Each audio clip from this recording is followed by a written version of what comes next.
merci à tous et à toutes d'être venus. Ça fait plaisir parce qu'il y a beaucoup de monde en présentiel finalement, alors que je ne m'attendais pas forcément à un tour de monde parce que les gens ont du mal à revenir, mais manifestement, ça y est, c'est reparti. Et avec Annabelle, nous avons le plaisir de relancer le premier vendredi de l'OBSQ en présentiel depuis un an et demi. Un an et demi.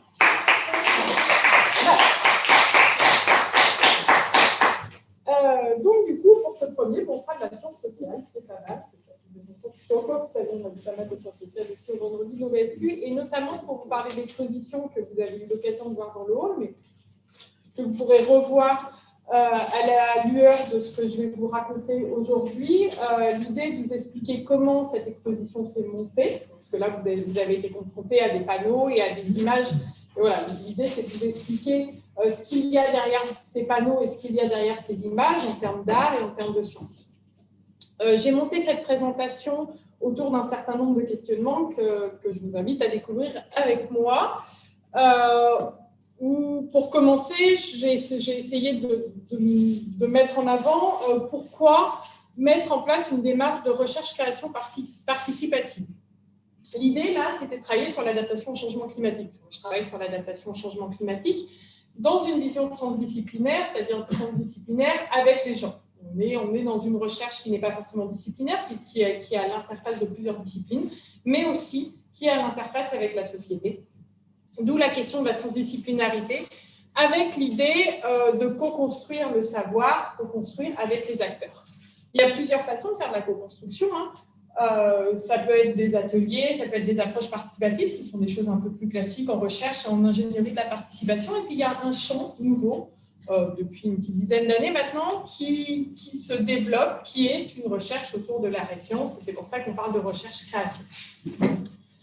Donc, on est dans cette même idée de la transdisciplinarité, donc plusieurs disciplines, plusieurs acteurs, etc.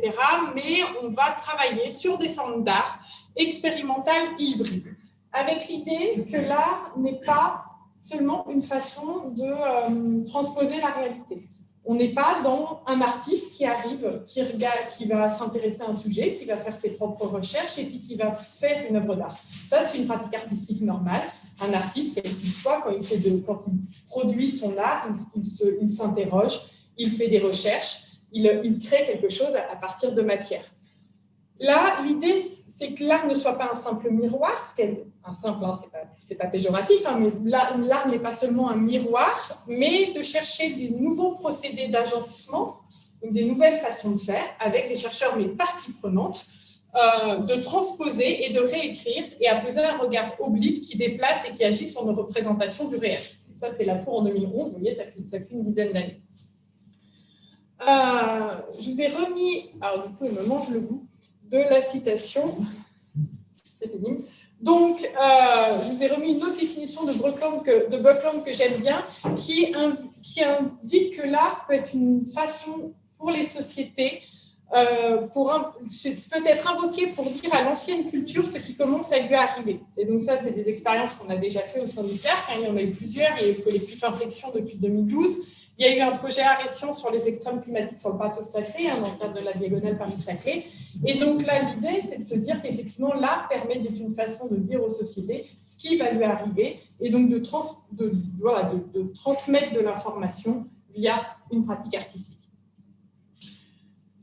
Quels sont les enjeux? Donc, les enjeux de cette histoire Art et Sciences, c'est de se dire que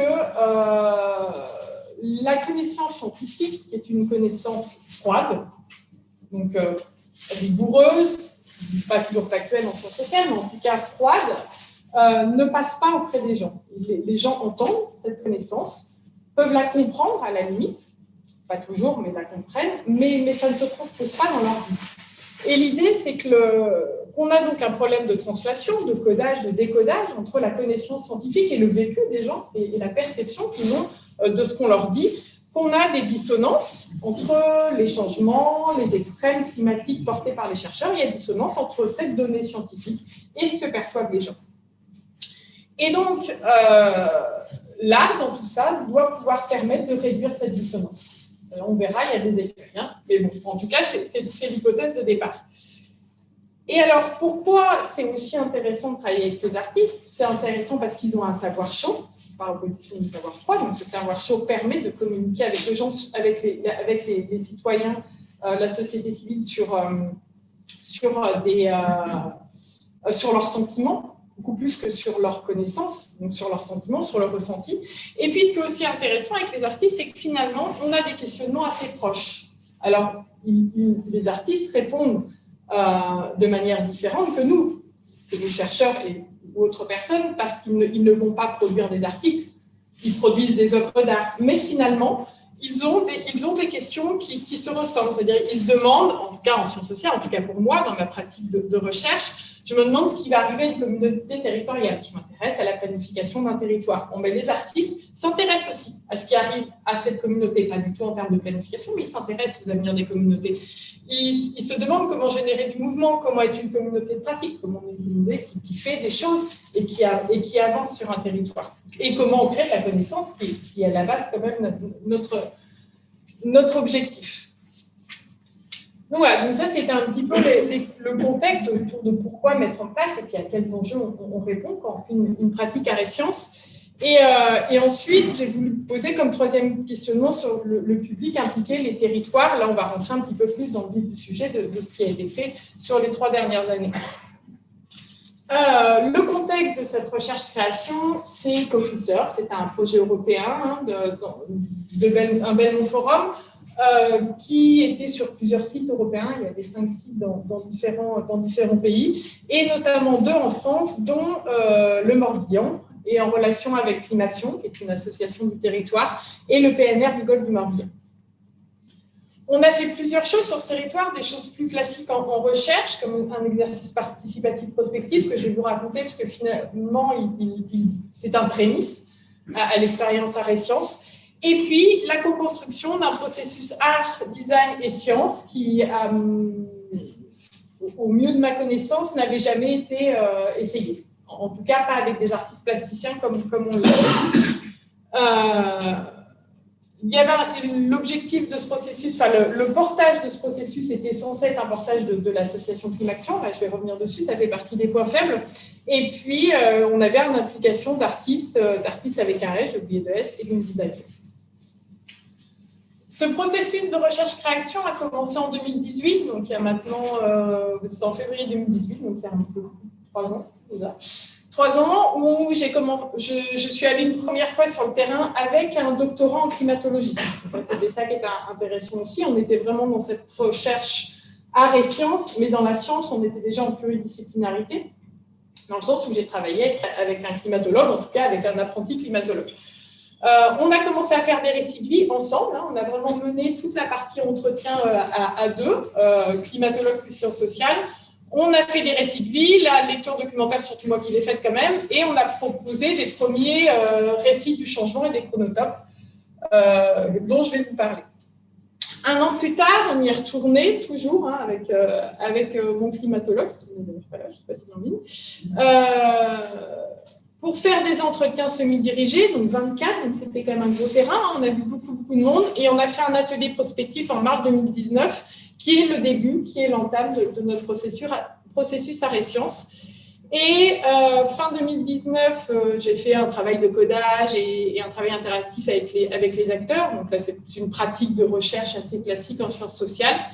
Et puis 2020, on est rentré en tant que tel dans le projet artistique avec comme finalité une exposition sur le port de Vannes, qui est l'exposition que vous allez voir, c'est pas celle-là, là on l'a réduite, on va reproduire en mini pour l'OVS, parce que les panneaux étaient beaucoup plus grands et la caravane que vous voyez était en vrai sur le port de Vannes.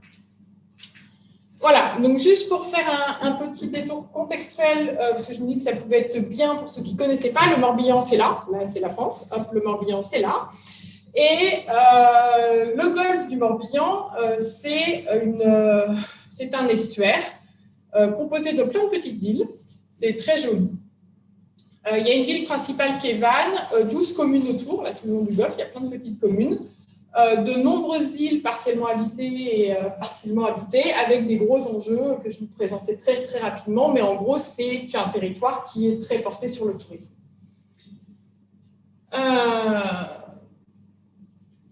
Voilà, on a sur ce territoire, là c'est juste pour vous expliquer, parce que finalement c'est là-dessus que s'est basé le processus Arts et Sciences.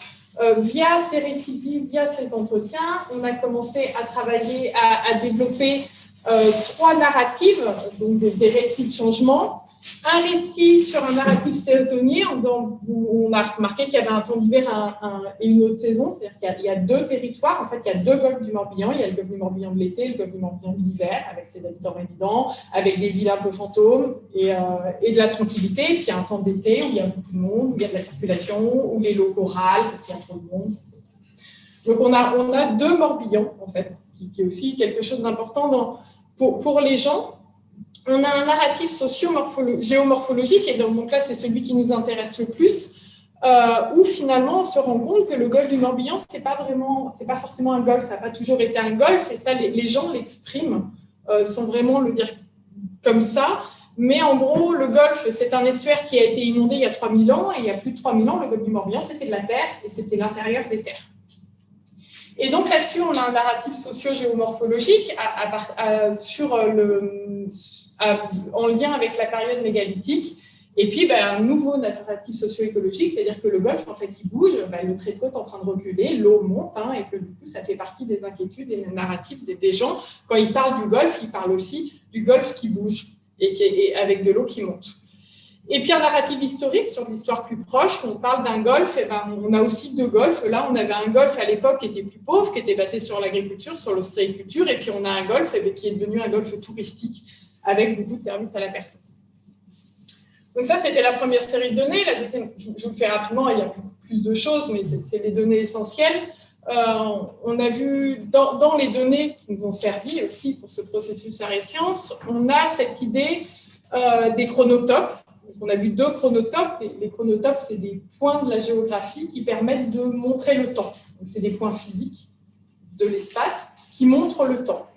Et typiquement, le sentier côté du golfe du Morbihan, là, en rouge, pour ceux qui sont en ligne, c'est un chronotope. C'est-à-dire que c'est un espace physique sur lequel on marche. C'est devenu un sentier, c'est un GR, je ne sais plus combien.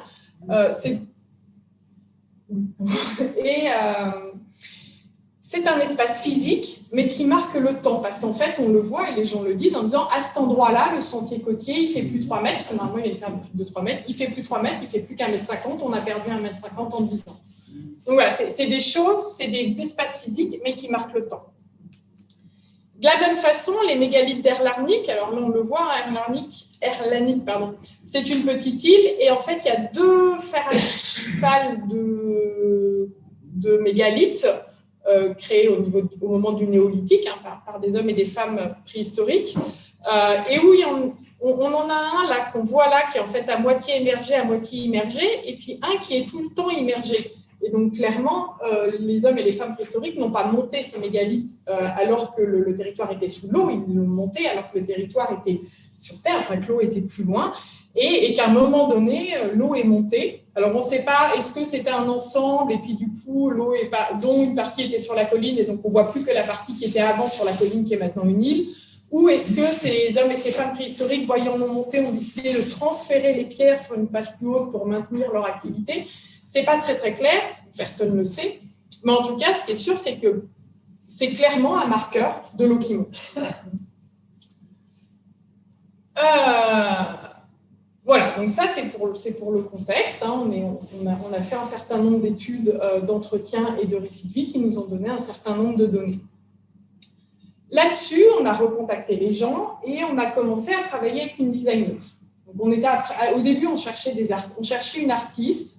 L'association locale nous a dit on vous a trouvé une artiste, mais c'est une designeuse. Vu que c'est eux qui portaient le projet, on a dit OK, allons-y, on verra. Et donc, elle a pris contact avec nous, on a commencé à parler, et puis finalement, on s'est rendu compte qu'en tant que designeuse, elle ne faisait pas forcément de l'art. C'est toute une histoire sur laquelle je vais revenir après. Mais elle a dit, mais en même temps, ces ateliers que vous êtes en train de monter, là, c'est super intéressant, parce que moi, en fait, dans ma pratique, parce qu'elle travaille aussi parallèlement chez EDF comme designeuse, dans ma pratique, j'en fais, sur des sujets qu'on va voir avec les vôtres, mais j'en fais, et en fait, je fais ce qu'on appelle des poker design. Alors, On dit OK, bon, pourquoi pas, le poker design, c'est une pratique participative, ce n'est pas celle que je fais d'habitude, mais pourquoi pas, c'est intéressant. Et donc, finalement, cette première expérience de dispositif art et sciences n'est pas vraiment une expérience de dispositif art et sciences, mais une expérience de design et sciences. Et donc, on a monté l'atelier prospective, qui est un atelier de scénarisation, que je comptais faire de toute façon, avec une dimension du design assez intéressante, assez importante, et intéressante, ce qui n'était pas prévu à la base. Donc, on a fait un atelier de poker design qui s'appuyait sur les résultats des entretiens, qui présentait des données climatiques. Donc ça, c'est important, c'est là qu'elle est la science. L'objectif du projet était quand même de transférer de la donnée climatique aux gens et de leur faire comprendre, c'est-à-dire de ne pas leur dire « allez voir l'article machin qui est juste imbitable pour toute personne qui n'a pas fait un M2 de physique à l'OVSQ » et donc, du coup, de transférer cette donnée climatique.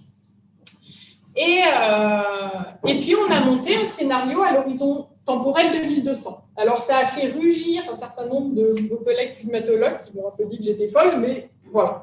C'est pas très grave, je l'ai accepté. Et l'idée, c'était de se détacher des contraintes du présent et de favoriser la proposition de visions créatives disruptives. En plus, en 2019, on était en plein dans la mode du disruptif. Ça s'est un peu calmé. Et l'idée, c'était de recueillir des micro-scénarios pour définir des trajectoires communes et des points de désaccord.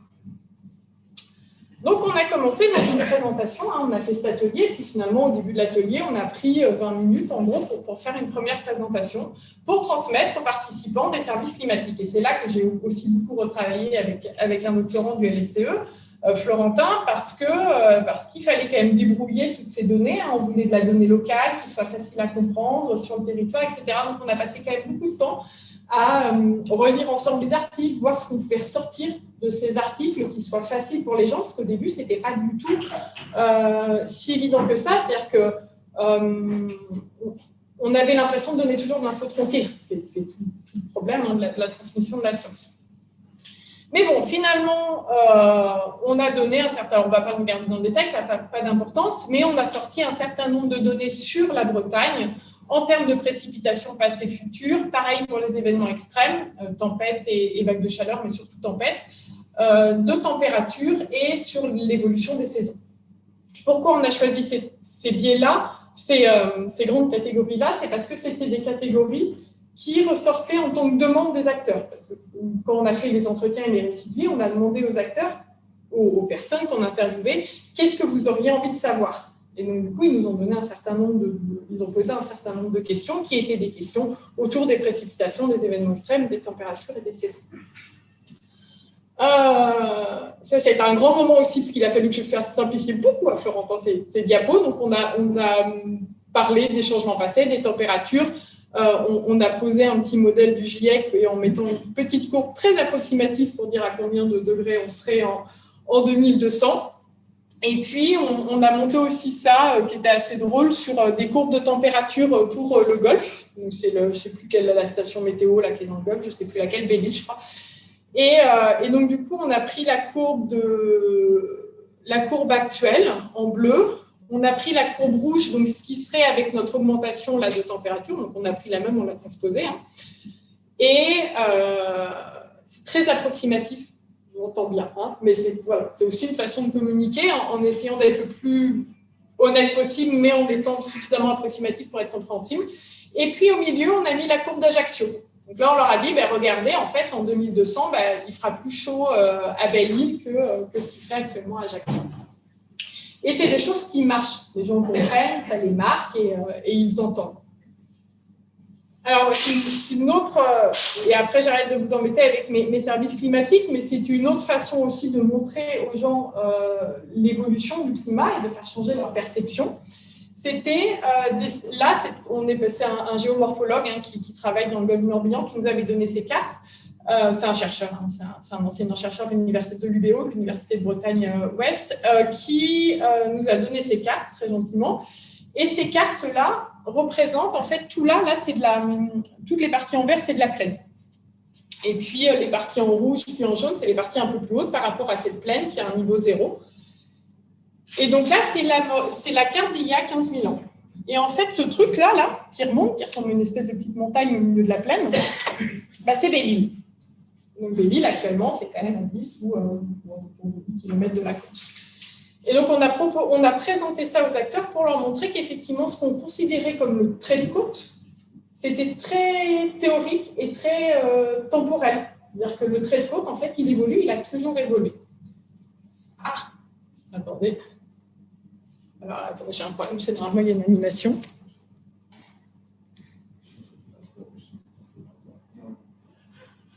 Ah, elle marchait avant, pourquoi elle n'a pas marché? Bon, je suis désolée, normalement, elle marche, je suis dégoûtée. Donc, normalement, on voit la plaine se retirer petit à petit par année, donc pour aller jusqu'à Vannes, qui est là actuellement. Donc, vous voyez, là, on le voit toujours, hein, parce qu'en fait, le plateau, il est là, le plateau continental. Donc, en fait, il y avait de la terre jusque-là, il y a 15 000 ans, puis petit à petit, la terre s'est retirée pour arriver jusqu'à aujourd'hui, le trait de côte qu'on connaît.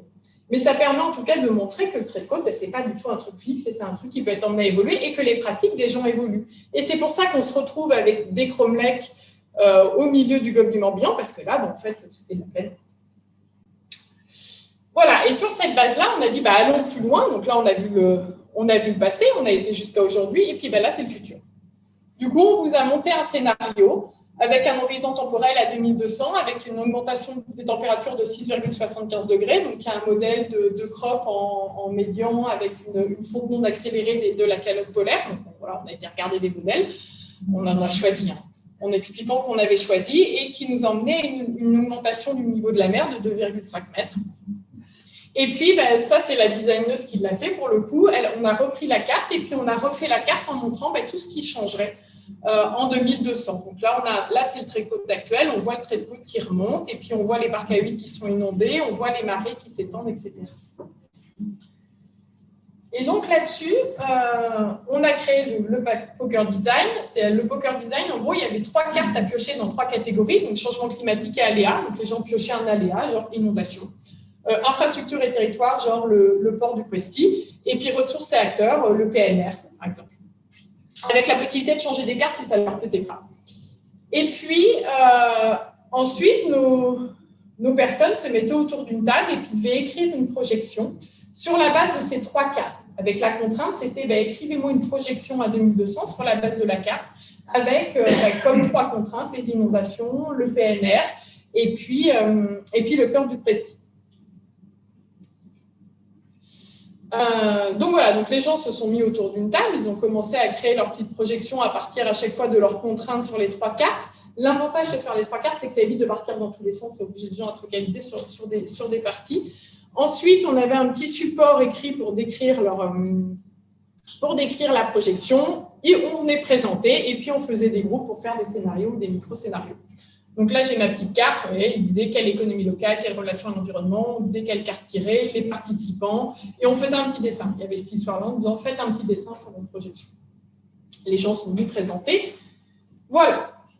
Donc tout ça, c'était la première étape de notre exposition, c'est-à-dire que sur la base de nos entretiens, qui sont du travail de sciences sociales classiques, on a ensuite fait un atelier prospectif qui sont de l'approche participative qui est assez classique en économie, sociologie, enfin voilà, sur ce domaine multidisciplinaire de la science sociale. Et on l'a un peu amélioré avec l'apport de quelqu'un qui faisait du design. Et puis suite à ça, arrivé directement le travail à Resciences. Donc suite à ça, vous voyez, c'était février 2012, l'atelier prospective, il s'est passé un peu de temps, on a digéré les infos, etc. Et puis, en novembre-décembre, Climaction est revenu vers nous en disant « Regardez, on a des artistes. » Donc là, on a 3 artistes plasticiens qui vont venir faire le projet Resciences avec vous. Je dis « Ok, très bien, 3, ça me paraît, c'est beaucoup, mais admettons, allons-y. » Et on a commencé à travailler tous ensemble en essayant de trouver une façon de travailler ensemble, parce qu'en fait, il n'y avait pas de cadre, il n'y avait pas de protocole. On a inventé un protocole, que je vais vous présenter, quelqu'un de simple, mais il n'y avait pas de protocole. Au début, c'était là, voilà, vous avez une designeuse, 3 artistes plasticiens, des chercheurs en sciences sociales, des chercheurs en climatologie, faites quelque chose. Donc, on a fini par déterminer des rôles, c'est-à-dire que les artistes proposent des intentions et un projet artistique. Les scientifiques animent le processus et présentent leurs résultats de sciences sociales et de sciences climatiques. La designeuse prend le rôle de commissaire d'exposition, propose des outils, des idées, des scénarisations et crée du lien. On a finalement, alors là, ça ne se voit pas en haut à cause du zoom, mais c'est marqué comment fait-on de l'hybridation, parce que finalement, la question qui s'est posée après derrière, une fois qu'on avait déterminé les rôles, c'était comment on fait pour se parler. Parce que c'est bien beau de dire qu'on va faire des choses ensemble, mais comment on fait ça? Ça ne se fait pas par l'opération du Saint-Esprit, il faut à un moment donné que les gens se parlent et fassent quelque chose ensemble. Donc, comme on était trop, et qu'en plus, il y avait la distance, hein, on était à Guyancourt, on était dans le golfe du Morbihan, et assez rapidement, on a été confinés. Donc, tout ça a été progressif, mais enfin voilà, c'est quand même venu assez rapidement. On s'est dit, comment on fait ça? Et donc, j'ai proposé ce protocole-là sur la base des expériences antérieures de mes collègues du CEARC. Et on a proposé des rencontres en triade. Donc, chaque triade était composée d'un artiste, d'un scientifique et quelqu'un du monde associatif. En sachant que dans le monde associatif, on avait des bioclimatologues à la retraite. Parce qu'ils sont partout. Mais ça a joué aussi à un moment donné parce que tout le monde avait un petit peu des doubles casquettes. L'idée, c'est que les triades se rencontrent par Zoom, du coup, 1 ou 2 fois par mois, pendant 1 heure environ, pour des discussions libres. On avait ensuite, 1 fois par mois, des réunions plénières avec toutes les triades plus la designeuse pour parler des résultats des triades, de ce qu'on avait, de ce qu'on avait discuté, de là où on en était, de ce qu'on avait envie de faire. Avec l'idée que Marianne, la designeuse, pouvait venir à n'importe quel moment de la triade en fonction des besoins et qu'on allait utiliser des outils partagés, des logiciels libres de type de Framasoft. Alors, de toutes ces triades, on commençait à sortir des premières idées sur la première réunion plénière avec des idées d'intention artistique, des gens qui commençaient à dire oui, on va réfléchir, on pourrait mettre du son, là, on pourrait faire tout un travail autour du son, on pourrait faire un travail autour d'un dialogue écrit ou mise en scène enregistrée entre artistes et chercheurs. Voilà, ça c'était une première proposition. Le deuxième, c'était d'avoir des affiches, avec des affiches mises bout à bout qui font l'expo. Finalement, c'est ça qui a été choisi, vous l'avez vu. Il y a eu l'idée aussi d'avoir une carte au sol pour expliquer ce qu'on fait avec des zooms sur des cartes, avec des dessins. Et puis, alors là, on verra le dessin après. Il y avait une idée, moi, que j'aimais bien, de présenter des portes en cercle, reprenant le Cromlech d'Erlanich, avec une porte par artiste et du matériel scientifique, et puis au centre, un dispositif de participation. Ça, c'était très chouette, mais voilà, on a eu des contraintes techniques aussi. Il y a eu un certain nombre de propositions de participation, comme la cartographie sensible, de faire une carte où les gens puissent venir noter leurs changements, les changements observés, d'avoir là, on voit des choses en carte postale ou en bandeau, donc c'est des façons d'exprimer, de faire un vœu, d'exprimer des avis, d'exprimer des changements et puis de faire des œuvres collectives. Donc tout ça, c'est des choses qu'on a regardées. Voilà. Et après, il y a eu toute la question de la possibilité qui nous a à un moment donné contraints. Et puis, derrière, alors ça, c'était les premières plénières, ça a été assez foisonnant. Et puis, en cours de route, au moment de la deuxième plénière, la designeuse est arrivée avec une idée déjà un peu plus ficelée, avec cette problématique. Et là, je commence à rentrer dans le processus et dans tout ce qui a été compliqué dans ce processus, même si on a quand même eu un résultat, mais il y a eu des complications, ça a été quand même assez dur. La designeuse qui avait été missionnée par l'association Climaction pour monter cette expo, donc elle avait un contrat avec Climaction, a commencé à dire bon, c'est bien joli tout ça, on discute, mais là, moi j'ai un contrat, mon contrat il finit fin juin parce qu'après je pars sur d'autres trucs parce que j'ai quand même besoin de vivre au quotidien, mon contrat il va que jusqu'à fin juin, et là il faudrait qu'on s'active un peu, il faudrait qu'on avance parce que là moi je vois rien venir, enfin j'ai du mal à voir comment on avance et je n'y arrive pas et j'ai besoin d'être assurée et d'avoir quelque chose qui avance. Et donc, elle est arrivée à une plénière, en ayant parlé un tout petit peu avant, à cette idée de la cataravane, qui est là, voilà, qui a été finalement réalisée, qui correspondait à plusieurs contraintes. À la base, on voulait une exposition itinérante qui devait être présentée dans un certain nombre de festivals dans le golfe du Morbihan. Bon, le fait est qu'on n'a rien présenté du tout à l'été 2020 parce qu'il n'y a pas eu de festival. Voilà. Donc, on avait cette cataravane qui permettait de symboliser le déplacement, donc la notion de retrait, la question autour de est-ce qu'on a vraiment besoin de maisons secondaires? Parce que là, je l'ai abordé très rapidement dans le contexte, mais en fait, dans le golfe du Morbihan, 90% sont en fait des maisons secondaires. Donc, a-t-on besoin de ces maisons secondaires? Est-ce qu'on n'aurait pas besoin d'avoir voilà, c'est cette idée de la maison éphémère, de la maison mouvante, qui est intéressante dans ces thématiques de maisons secondaires et de retrait et d'augmentation du niveau de la mer. Ça répondait à ce besoin d'itinérance aussi de manière plus pratique et à court terme. Et puis, on a eu après, il y a eu différentes propositions avec la question du chemin qui prenait le chemin, qui pouvait montrer aussi une forme de chemin côtier qui était notre route Comotop, qui est un truc important. Je veux dire, les gens du Golfe parlent du sentier côtier. C'est un truc qui est important pour eux. Donc, c'était pour reprendre aussi ce que nous avaient expliqué les gens. Et donc là-dessus, alors ça a un peu déjà, là, on a eu les premières tensions autour de cette caravane, avec les artistes qui ne comprenaient pas pourquoi la designeuse avait avancé aussi vite sur son idée de caravane, qui arrivait avec un projet un peu ficelé alors qu'on n'en avait pas discuté. Donc il y a eu un peu de tension. Et après 3 bonnes heures de discussion un peu tendues sur l'objet de la caravane, on a fini par tomber d'accord sur la caravane. Ils ont commencé à faire des propositions. Donc, on a eu cette caravane augmentée. Alors, la caravane, en fait, c'est une caravane, c'est un endroit où on habite, avec des flotteurs, donc avec cette idée que c'est un objet flottant. On n'est pas sur une ville flottante. Hein. Pour mes étudiants, ils savent pas ça, mais on n'est pas sur une ville flottante, on est sur un habitat flottant, on est sur cette idée que l'homme et la femme pourront à un moment donné se mettre à vivre sur l'eau. Et donc, cette caravane est un habitat mi-flottant, mi-roulant, c'est-à-dire qu'il peut être autant il est mouvant, il peut aller sur l'eau comme sur la terre. C'est symbolique, hein, évidemment, elle ne flotte pas. Donc, les artistes ont commencé à réfléchir à des mises en scène autour de cette caravane. Donc là, on a toute une mise en scène autour de l'équipement de cette caravane qui devient une espèce de lieu de vie foisonnant, où on fait plein de choses, dont de la pêche et une forme d'autonomie. On a du panneau solaire, voilà. De caravane autonome et foisonnante. Là, on a eu plus une réflexion autour de la bouée et de montrer l'ancrage à la terre. Et puis, on a eu 2 autres artistes qui avaient fait une proposition différente, qui a été par la suite abandonnée, mais dont je vous parlais tout à l'heure, qui était celle des portes, qui était une jolie proposition aussi, en disant on passe à travers un chemin. Donc, il y a encore cette idée du chemin.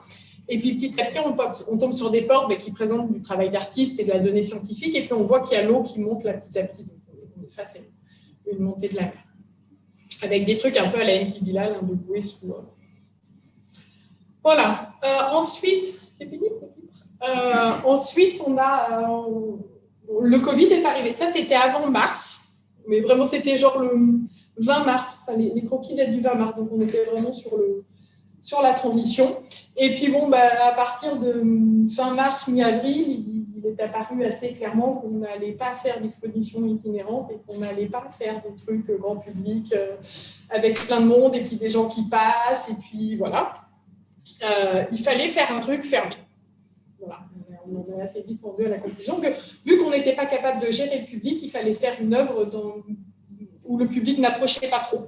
Parce que du coup, le public est responsable de son passage sur un lieu.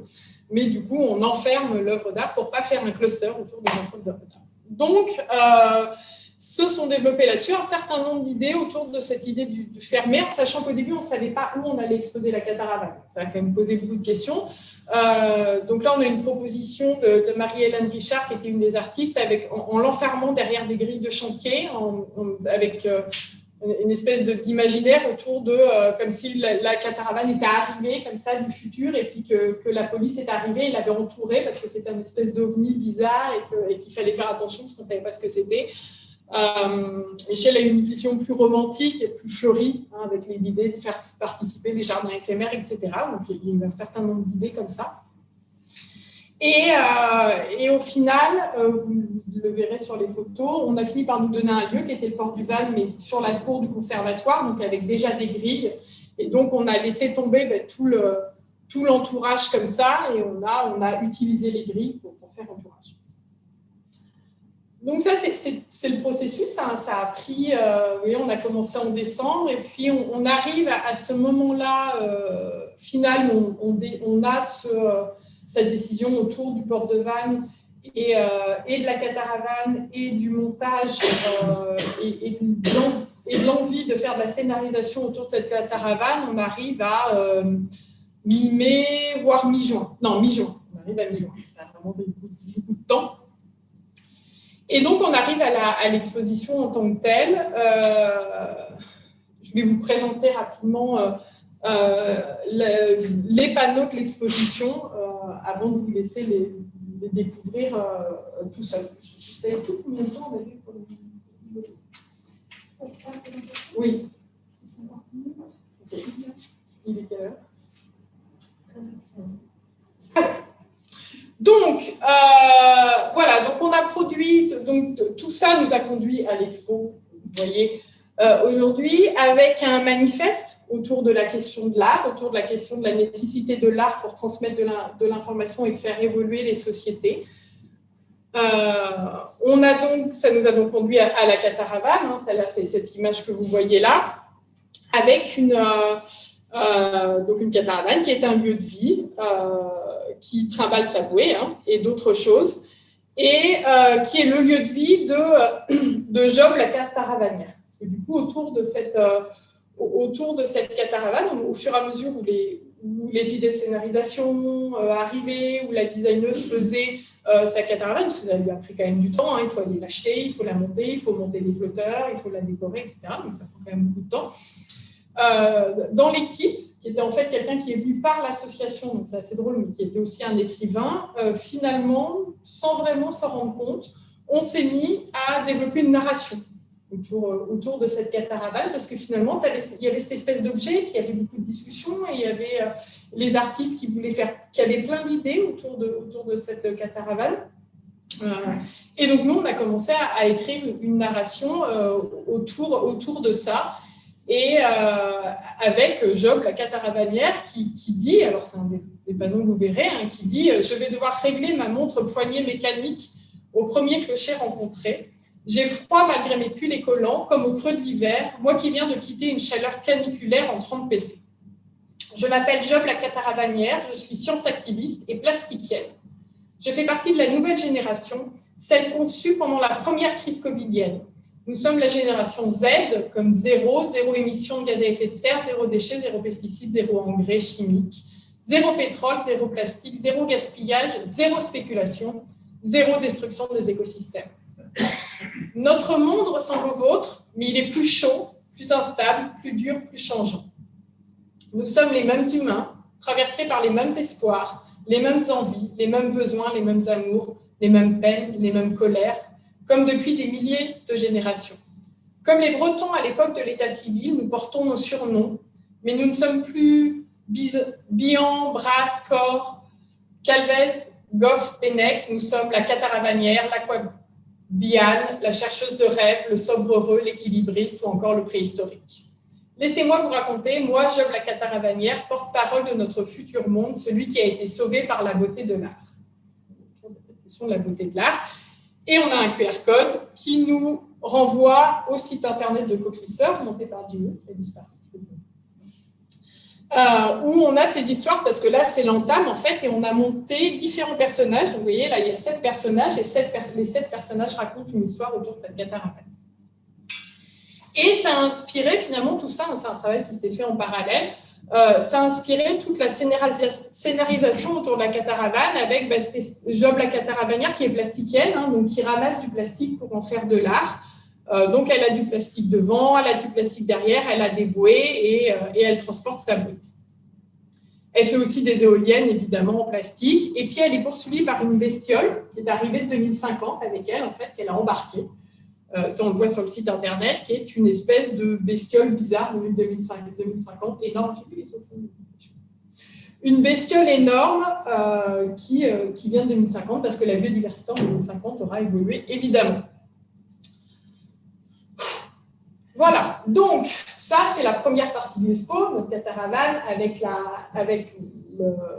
avec toute la scénarisation autour. Et puis la deuxième partie de l'expo, parce qu'on était quand même dans cette histoire d'art et sciences, on a repris une partie des données, hein, celle qu'on est reparti finalement des données qu'on avait aussi décortiquées pour l'atelier prospective, et on a fait des panneaux qui expliquent l'évolution de la température dans le golfe du Morbihan, qui expliquent l'évolution du niveau de la mer dans le golfe du Morbihan, qui expliquent les 2 scénarios, les RCP 4.5 et les RCP 8.5, et puis qui met en avant aussi des extraits d'entretien. Ça, c'est des choses que les gens m'ont dit. et que j'ai sélectionnées et qui viennent illustrer ces données scientifiques. L'idée, c'est toujours ça, c'est de transférer des données climatologiques de manière facile et puis de le raccrocher aux paroles des habitants. Et dans l'expo, vous le verrez aussi, on a des œuvres antérieures des artistes. Donc là, c'est les œuvres antérieures. Voilà. Donc, quelques chiffres sur l'expo. On a eu 4 articles de presse dans des journaux, dont Ouest France, et puis des journaux locaux. On a eu les communications sur les sites des partenaires, évidemment, hein, Clinaction, le CEARC, l'OPSQ aussi. Alors après, en termes d'estimation, c'est là que ça devient compliqué, parce que c'est une estimation à la louche, hein, comme dans les manifestations, mais encore plus à la louche. On a finalement, à chaque fois que des gens de l'association sont passés devant l'expo, ils ont vu des gens. Alors, c'est très à la louche, hein, je vous avais prévenu. Et donc, en fait, on peut considérer qu'on a peut-être une dizaine de personnes qui passaient par heure, 5 heures par jour, pendant 30 jours. Alors, c'est peut-être 5, c'est peut-être 10, mais en gros, on est sur une fréquentation de 4000 à 10 000. Alors, ce n'est pas du tout un vrai calcul de fréquentation, hein, mais dans les faits, on peut dire que toute l'année, parce qu'en fait, de toute façon, c'est le port de Vannes, donc les gens, ils passent. Hein, et puis, ils passent, ils sont en vacances, ils ont le temps, donc en fait, ils passent, ils s'arrêtent, ils regardent. Donc, on a eu une fréquentation continue en journée, tout l'été à Vannes, avec assez peu de choses à faire, hein, finalement, à cause du Covid. Donc, finalement, bon, c'était un bien pour un mal.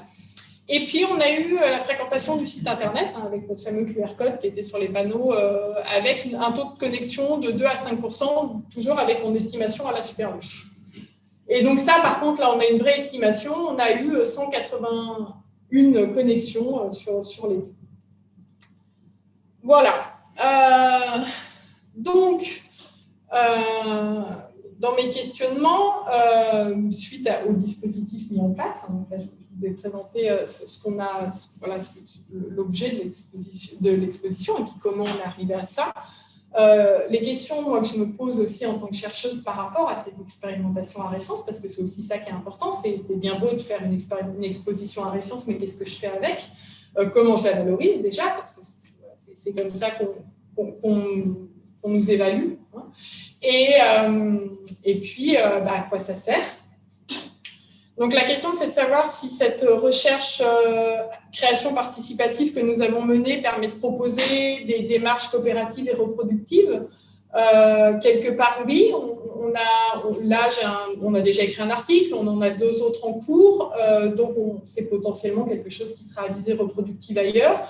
On a des résultats malgré tout, même s'il y a eu beaucoup de conflits et ça n'a pas été aussi loin qu'on voulait, il y a eu des résultats, il y a eu un atelier, une exposition, un roman qui est en cours d'écriture dans la continuité de la narration. Et puis, il y a aussi de nombreux écueils que j'ai commencé à documenter et qui doivent être mis en avant dans les articles à venir. Dans les écueils, on a eu l'histoire du QR code. Alors, le QR code, en fait, alors ça, c'est un petit dessin de la designeuse pour montrer. Au début, elle arrivait avec cette idée en disant on fait surtout la caravane, on la pose là, puis on monte un QR code et on donne de l'argent à quelqu'un qui sait faire des sites Internet. Il nous fait un super site Internet où on met toute l'info sur Internet. Et donc là, on a eu nos artistes plasticiens qui étaient d'une autre génération, qui était plutôt de la génération des plus de 50 ans, qui se sont mis à bondir derrière leur écran en disant c'est pas possible, le QR code c'est n'importe quoi, on veut faire une vraie expo, c'est hors de question, moi si c'est un QR code je me retire. Donc voilà, on a parlé 3 heures, hein. Je vous jure, on a fait 3 heures de réunion sur le QR code. Et donc finalement on n'a pas fait de QR code. Enfin si, on a fait un QR code mais avec un site internet en interne qui nous a rien coûté à part le salaire de Jiwei qui était de toute façon déjà payé sur projet. Voilà, donc le QR code, non. Hein, la communication en ligne, fausse ou bonne idée, j'en sais rien, mais en tout cas, ça a été clairement rejeté par l'équipe. On a aussi tenté, nous, en amont, sur ces histoires d'outils numériques, à l'issue du premier atelier, il y avait eu plein d'actions, plein d'idées de prononcer, et puis on s'est dit, là, vu qu'on n'a pas le temps de les voter en direct, on va le faire en ligne avec un système de vote pour voir comment les gens, pour que les gens s'expriment sur ces actions. On a mis ça en place, du coup, toujours avec Jiwei sur le site internet de Coquelisseur, et en fait, on a eu en gros 0 vote. Donc, le vote en ligne, ça ne fonctionne pas. En tout cas, la façon dont on l'a fait, ça ne fonctionne pas. Donc, la place des outils, notamment numériques, dans notre travail, a priori, et c'est plutôt un non, quoi. C'est plutôt négatif, mais après, ça remonte à creuser. Mais en tout cas, nous, on n'a pas réussi à le faire, et on n'a pas réussi à le faire passer. La communication en ligne, donc ça, c'est toujours sur cette question des outils numériques. En fait, je pense que ça fait partie des conclusions, mais qui seront forcément des conclusions qu'on va retrouver dans plein d'autres endroits avec le Covid. Finalement, les réunions en ligne, du fait de la distance et du fait du Covid, a fait s'enquister plein de non-dits et plein de conflits autour d'une gouvernance, d'une animation pas claire au début, parce que l'association devait faire l'animation, et puis finalement, je me suis beaucoup retrouvée à faire l'animation. Voilà, donc il y avait quand même, avec la designeuse qui était là pour faire commissaire, qui devait prendre des décisions, mais qui ne pouvait pas vraiment les prendre parce que les membres de l'association n'étaient pas là, ou ceux qui étaient là étaient en conflit avec la direction de l'association. Enfin, voilà, des trucs assez classiques, qu'on peut retrouver dans plein de gestions de projet. Mais du coup, on a quand même eu ce sentiment que le Covid et le tout distanciel pendant 6 mois pour monter tout le projet Arrêt Science a enquisté les problèmes. C'est-à-dire qu'on s'est retrouvés fin mai, après 5 mois de discussion, à avoir des sujets qui sont revenus tous les ans, tout le temps, et qu'on n'arrivait pas à régler. Et je pense que le fait de ne pas se voir a joué là-dedans. Voilà, il y a eu beaucoup d'incompréhension sur la finalité et les rôles de chacun. Si on regarde les apports en termes de connaissances et de savoir et de savoir-faire, on a... j'ai un problème sur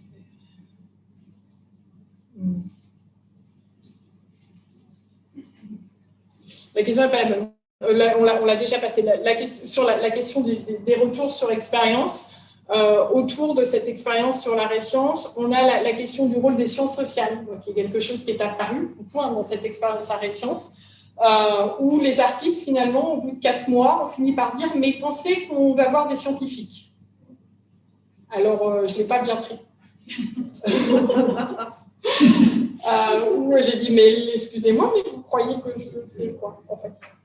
Là, avec vous, à vous montrer mes extraits d'entretien. Ils font non, mais des vrais scientifiques avec des données, vous voyez, voilà, des gens avec des données, quoi. Alors là, je lui ai expliqué que les entretiens d'entretien, c'était des données, qu'on avait travaillé là-dessus, que ça faisait 3 mois qu'on faisait ça et qu'on était en train de faire ça. Et donc, en fait, il y avait quand même un clair besoin de clarification sur ce qu'était l'Arrêt Science et finalement, en faire de la science sociale et emmener des données de sciences sociales pour des artistes, en tout cas, a priori comme ça. Je pensais que c'était clair que c'était de la science, mais ce n'était pas forcément le cas, en tout cas, pour une partie d'entre eux.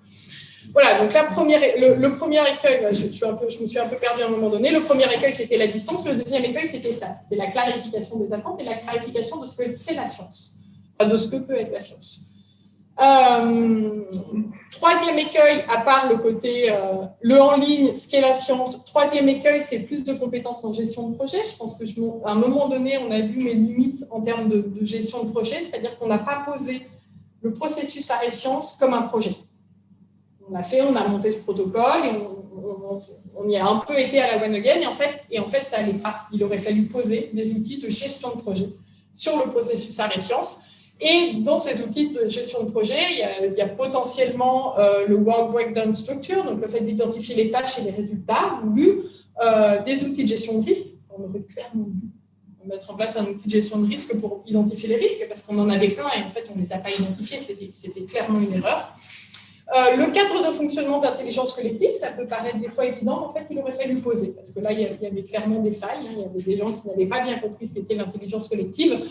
Et puis, la gestion par consentement, en fait, alors ça, c'était compliqué, ça a été un de nos plus gros soucis, parce que du coup, c'est l'association qui devait décider, mais en même temps, vu que c'était avec de l'argent de coplisseur, ils attendaient qu'on valide, parce que, en fait, l'université prenait l'association comme prestataire de service pour gérer l'Arrêt Science, parce qu'on voulait quelqu'un de local. Sauf qu'en fait, l'association avait tendance à considérer que, vu qu'on était là, on pouvait décider. Sauf qu'en fait, là, le budget, il était chez eux, donc en fait, on n'avait pas vraiment de raison de décider. Donc, il y a eu tout un tas de pataquès autour de la prise des décisions, de qui devait valider des choses. Donc, voilà. Donc, dans les outils de gestion de projet, il y a la question du cadre de fonctionnement et éventuellement d'une petite formation en amont pour tout le monde sur la gestion du consentement aurait pu être pas mal. Cinquième écueil, le manque de pilotage et la question d'erreurs de casting, voilà, avec plein de gens qui se sont demandé ce qu'ils faisaient là parce que les tâches n'étaient pas assez claires. Enfin, il y a eu des hauts, des bas. Hein. Mais voilà. Et je crois que c'est ma dernière diapo. Tout de suite. C'est effectivement ma dernière diapo. J'ai voulu me poser la question de savoir dans quelle mesure et à quelles conditions la recherche-création participative peut constituer un nouveau paradigme de la recherche-action participative. En quoi ce genre de processus pouvait être une façon de faire de la recherche-action participative et en quoi elle permettait un cadre d'émancipation renouvelé par la société, donc en quoi l'art, ce rapport à la science pouvait permettre aux sociétés d'évoluer. Parce que ça reste une question de base, c'est comment on évolue, comment on s'adapte. Là-dessus, je n'ai pas vraiment de réponse. Et ça fait partie des choses qui sont au-delà de la question de l'exposition, ça fait partie des choses qui m'embêtent un peu. On n'a pas pu valoriser l'exposition comme on aurait voulu, hein, à travers les festivals, on aurait pu faire des animations, etc. Donc ça a été quand même un truc qui nous a embêtés. On aurait dû faire un troisième atelier prospectif qui ont été annulés. On a essayé de les reprogrammer plusieurs fois, ils ont été annulés plusieurs fois, donc ça c'était quand même une grosse frustration aussi pour nous.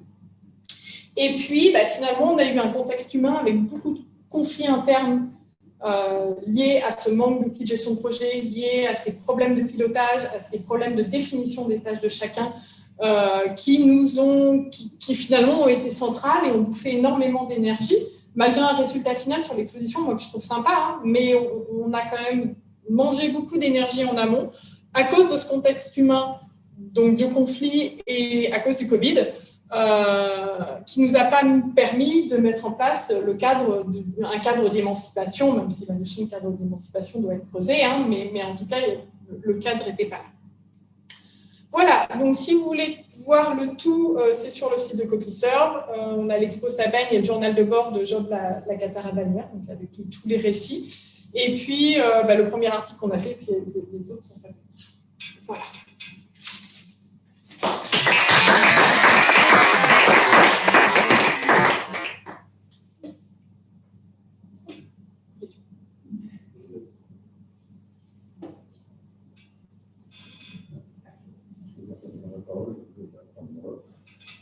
Daniel Vidal-Nacar, je suppose que tu m'avais déjà vu. Oui.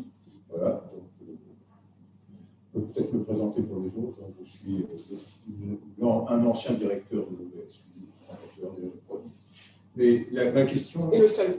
D'abord, moi je trouve que ce que vous avez fait est vraiment bien.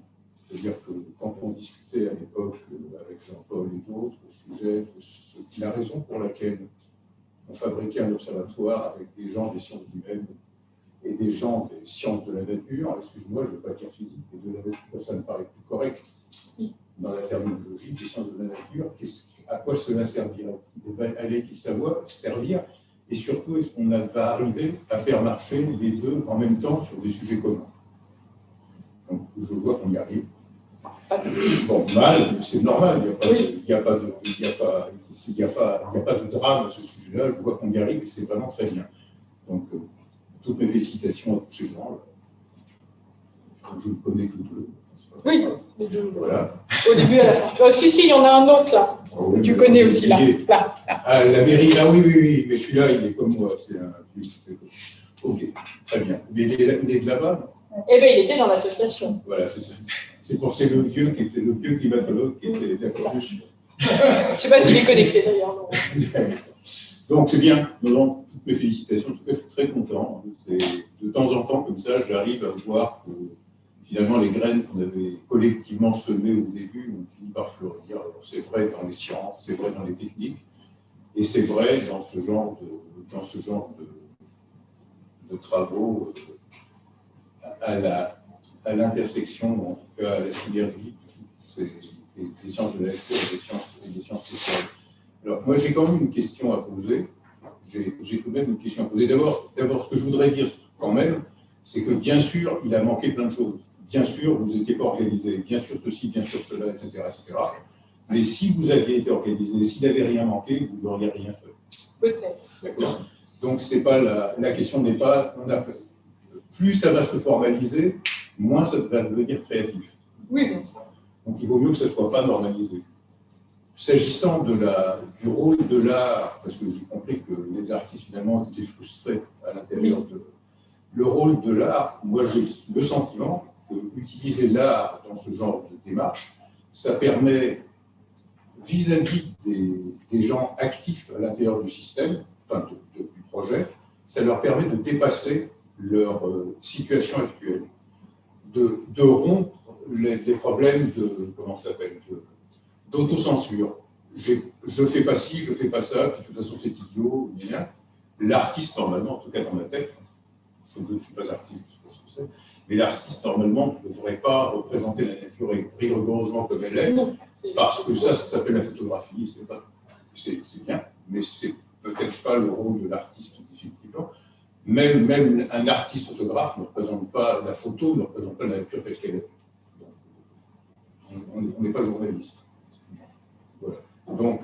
Donc ça, c'est important. Le rôle de l'artiste, c'est précisément de faire en sorte que les gens réagissent différemment de leur entourage général. Alors, ma dernière question, c'est une question un peu technique qui n'a pas beaucoup de rapport. Enfin, qui a beaucoup de rapport. Est-ce que vous avez utilisé la PIT? Alors, non. Parce que quand on a créé la PIT, quand on a monté la PIT, c'était une partie de la raison pour laquelle on l'a fait, et une partie à laquelle je tenais, et que je ne voulais pas que ce soit étouffé par tout le reste, c'est-à-dire les sciences de la nature, c'était précisément de faire de la prospective et de faire de l'interaction avec les vrais gens. Alors, qu'est-ce qu'elles sont? Alors, la première, je vais revenir à la première sur les artistes. Je suis d'accord avec ce que vous avez dit. Là où ils se sont sentis vraiment frustrés, je pense que c'est aussi un point sur lequel il y a un besoin de travail, en tout cas de clarification des attentes en amont, c'est que régulièrement, les artistes sont revenus sur une dimension de qu'est-ce qu'on fait là, parce que finalement, tout seul, je pourrais faire la même chose plus vite. Et donc, du coup, ils avaient du mal à admettre ce besoin de ce discussion, ce temps, parce que c'est du temps, ça prend beaucoup de temps de faire des réunions où on discute, où on essaie de comprendre, de se comprendre les uns les autres pour faire quelque chose en commun. C'est la mémoire, parce que l'artiste travaille beaucoup tout seul, hein, des fois à deux. Et donc, cette espèce de dimension collective était très dure pour eux. Et ils avaient l'impression d'avancer beaucoup plus lentement que ce qu'ils auraient pu faire tout seuls. Donc, là, une partie de leur frustration, et donc ça, je pense qu'il faut travailler sur l'interaction collective, ils la connaissent, ils ne font pas d'exposition simplement pour vendre. Non, mais ils sont souvent tout seuls. Un artiste est tout seul sur une œuvre. Il est tout seul, mais il y a un moment, il a un contact avec le public. C'est comme les gens qui font du théâtre. Oui, mais les gens du théâtre travaillent en troupe. Les artistes plasticiens, les artistes plasticiens ont tendance à faire des œuvres seuls. Et là, ça les a beaucoup frustrés parce qu'en fait, régulièrement, ils proposaient des choses et si ce n'était pas ça qui était choisi, ils avaient tendance à dire mais pourquoi je propose si finalement je ne m'en fous. Oui, mais justement, le sentiment que j'ai, c'est que les participants n'avaient pas compris quel était l'objectif. Parce que sinon, ils auraient bien compris que ça pouvait leur servir à dépasser. Pierre, on peut te garder sur la question pour la PIT, là, une seconde. Je suis désolée. Alors, Pierre Mazion, que vous connaissez, qui est le nouveau responsable de la PIT. Et pourquoi on n'a pas utilisé la PIT? C'est une bonne question, effectivement. Non, mais je comprends que c'est très technique et que ça peut paraître glaçant. Mais le terme est à la mode. Ça peut paraître glaçant, mais néanmoins, ce sont des techniques qui sont utilisées depuis au moins une dizaine d'années dans tous les actes de la politique action, de façon à pouvoir déterminer quelles devraient être les politiques et leurs conséquences. Et donc, ça permet effectivement d'interagir avec les vrais gens, de façon à comprendre ce qu'il faut faire et le faire avancer. Et c'est pour ça d'ailleurs que réduire l'histoire d'un site qui devrait être normalement interactif à un QR code, c'est pas le cas. Je ne sais pas si Pierre veut réagir après sur ce qu'on pourrait faire avec la PIT sur une histoire de perspective. Je suis par rapport aux données des artistes, besoin de voir des choses ou de la scénarisation. C'est très visuel. C'est pour ça qu'on fait spécifiquement. Donc ça va seulement alimenter leur imaginaire et la traduction de ce que nous on leur dit par ce qu'ils en font est très intéressant. Ça va y avoir un retour sur ce que nous présenter. Après ça, on a aussi des outils virtuels à venir. On aurait pu exploiter aussi peut-être plus intensivement, ne serait-ce que pour discuter, intervenir au courant de la discussion, on peut exploiter les choses. Il y a plein de choses qu'on peut assembler, manipuler dans ce qu'on a, juste à côté des interventions. En tout cas, des messages sont pas passés. Oui. Donc on va y réfléchir. Je pense qu'effectivement. Non, mais c'est vraiment un outil. Enfin, vous avez la chance de l'avoir. Tout le monde ne l'a pas. En général, ce genre d'outil est réservé à la défense, aux salles d'urgence, etc. Mais il n'empêche que ça peut même être utilisé pour ça. Vous avez la chance de l'avoir. Vous avez la chance, je crois, d'avoir des gens qui savent le construire et le faire vivre. Il faut vraiment en profiter et convaincre les artistes qu'ils ont aussi le droit d'intervenir dans ce que la PIC montre. On va y réfléchir. Alors, on dit. Merci beaucoup, Charles. C'est super cool. J'ai une question sur les auteurs de l'article. Comment vous avez c'était un processus hyper participatif, il y a beaucoup de monde qui a contribué. Comment vous avez décidé qui allait être co-auteur et qui n'allait pas l'être? Est-ce qu'il y a des non-sentis dans les co-auteurs? Alors, pour l'auteur principal, je l'ai écrit et puis j'ai besoin de publier aussi, donc voilà. Et en fait, Anna Farias-Rochas était en stage avec moi, hein, c'est pour ça qu'elle s'est retrouvée deuxième auteur. Marianne Cardon est la designeuse, donc elle était là. Florentin Breton, c'est notre doctorant climatologue. Et Laurent Laberry, c'est notre vieux climatologue qui était dans le cadre de l'association. Et Jean-Paul Van der Bundel, il était là parce que c'était le coordinateur du projet CoffeeServe. Donc, du coup, en fait, moi, j'ai intégré une personne de chaque grand pôle, enfin, chaque grand groupe. Et c'est ceux qui ont le plus travaillé dans le processus. Mais effectivement, là, on n'a pas les artistes, mais en même temps, là on est plus sur l'atelier prospectif. Hein. L'art est très peu présent dans celui-là, enfin, l'exposition est peu présente dans celui-là. C'est vraiment l'amont.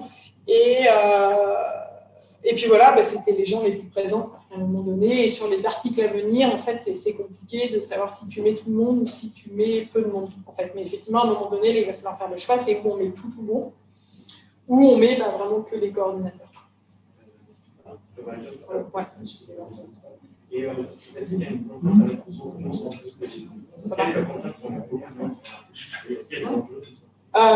il y a surtout des enjeux organisationnels pour moi. C'est-à-dire qu'en fonction de où des revues dans lesquelles tu publies, en fait, on demande aux gens de valider. Et il faut les affilier, etc. Enfin, tu as des problèmes techniques un peu pénibles au moment où tu publies. Alors, finalement, en fait, c'est quand même la réflexion scientifique qui a nourri la réflexion artistique. Est-ce que l'inverse a existé aussi? Et comment la réflexion artistique a nourri la réflexion scientifique? Sur la narration, par exemple, autour de Job la Cataravanière, c'est clairement l'artistique qui a aussi nourri le scientifique. C'est-à-dire que moi, cette histoire de Job, je ne l'aurais pas eu toute seule. Clairement pas. Il y avait des données sur des ateliers prospectifs, on a déterminé 2 scénarios principaux du territoire, etc. Mais on n'a pas du tout cette dimension personnelle autour de ces données. Et là, finalement, les artistes autour de discussions sur le plastique, l'utilisation du plastique, l'art par plastique, puis l'auteur, Bruno Pereira, avec qui je suis toujours en contact pour écrire, et d'autres gens, a commencé à dire, il a commencé à écrire en fait, sans vraiment nous en parler. C'est-à-dire qu'au cours des discussions, il a commencé à écrire, et puis à un moment donné, il nous a envoyé 3-4 pages en disant, j'avais rien à faire, tout ça m'a inspiré, j'ai commencé à écrire. Donc voilà, cette dimension personnelle, plus émotionnelle, du coup, parce que Job, c'est un personnage réel, elle a été dessinée, c'est un personnage auquel on a donné corps. Ça, clairement, je ne l'aurais pas fait. Parce que je n'aurais pas pensé, parce que je n'étais pas du tout capable, je pense, à ce moment-là, et parce que je n'aurais pas osé. Et là, du coup, de manière intéressante, on est en train d'écrire un roman, alors on le publiera peut-être ou pas, on verra. Mais en tout cas, on a développé une histoire autour de ça, et on est en train d'écrire un petit roman, alors on en est à 12 chapitres, sur une histoire de science-fiction, autour de cette job la caravanière et puis de ces données-là. Et puis, on rajoute du climat toujours, parce que c'est un peu l'idée, on rajoute des petites données climatiques au fur et à mesure. Justement, sur l'étude du climat, est-ce que les artistes ont un peu challengé finalement les chercheurs sur le climat pour aller chercher autre chose en fait? Non, pas tant que ça. C'est ça qui est un peu paradoxal, parce que c'est vrai que dans cette discussion, mais parce qu'il y a eu un peu de conflits, mais qui étaient surtout des conflits de pilotage, je pense qu'ils n'ont pas réussi à voir, parce qu'effectivement, quand ils sont arrivés en disant on ne voit pas la science, c'était un peu gonflé quand même. C'était un peu gonflé parce que les résultats d'entretien, donc la question sociale, on l'avait fait clairement et on l'avait dit, c'était quand même très explicite. Et puis les climatologues avaient quand même pas mal de fois, alors Florentin, dans le cadre de sa thèse, et puis Laurent, qui prenait régulièrement une casquette de climatologue, d'ancien climatologue, amenaient de la donnée. Donc, et les réactions autour de ça, non, pas forcément. Ils sont restés beaucoup sur les, finalement, peut-être, sur les données qu'ils avaient déjà, ou ils n'ont pas eu l'impression de... Il aurait peut-être fallu que ça soit encore plus pointu pour que ça aille au-delà de ce qu'eux savaient déjà. Parce que c'était des artistes déjà engagés sur les thématiques environnementales, mais qui s'étaient déjà renseignés sur ces thématiques-là. Donc oui, ça, il faudrait que je reprenne, parce qu'en fait, on a fait des verbatims de tout, de toutes les réunions et de tous les entretiens. Donc j'ai des traces écrites de toutes les interactions. Je pourrais effectivement relire les comptes rendus de réunion, enfin les verbatims de réunion, avec ce regard-là, de savoir effectivement comment les artistes l'ont intégré, parce que c'est pas si clair.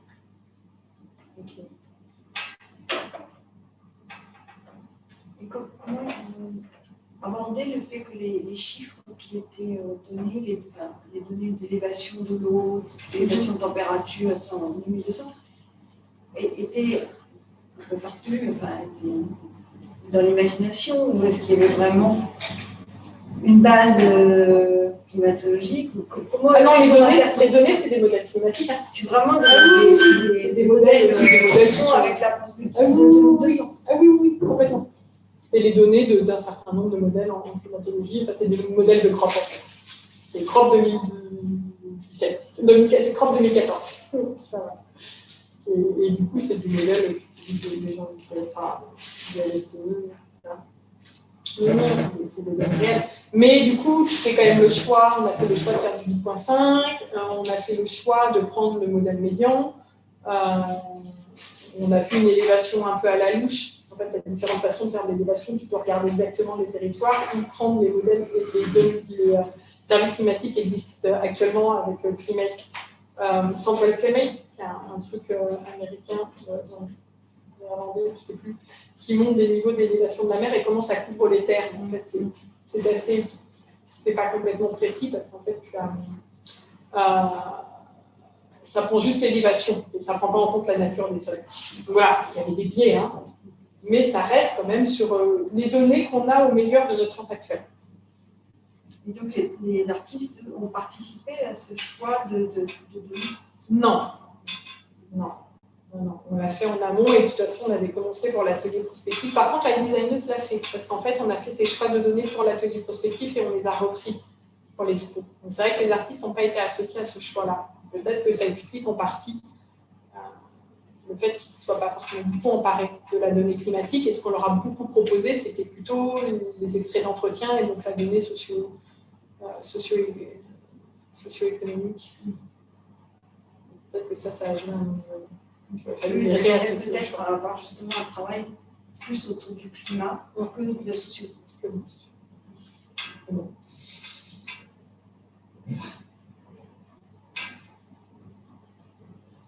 Juste une remarque pour anecdote. Quand j'étais petit, j'avais une vieille carte de la Vendée des années 70 et qui représentait en fait le monde gallo-romain donc à cette époque-là. Et effectivement, on voit le contour de l'époque gallo-romaine. Et en fait, petit, moi je comprenais pas, mais que ça ressemble à rien en fait ce truc-là. Et du coup, il y a pas mal de cartes à regarder comme ça, des vieilles cartes du XXe siècle qui retracent en fait l'histoire aussi des derniers millénaires. Non, il y a des choses intéressantes là-dessus parce que c'était drôle, c'était en atelier prospectif, mais les personnes présentes ont vraiment réagi à ça. Quand ils ont vu Belle-Île en tant que colline et non pas en tant qu'île, ça les a vraiment fait, ça les a interpellés, quoi. Et en fait, sur les simulateurs là, qu'on peut trouver sur Internet, on peut retrouver la carte de Laurent. Ah oui, on peut aussi l'avoir. J'ai jamais été lancée, j'ai jamais été. Ok, merci.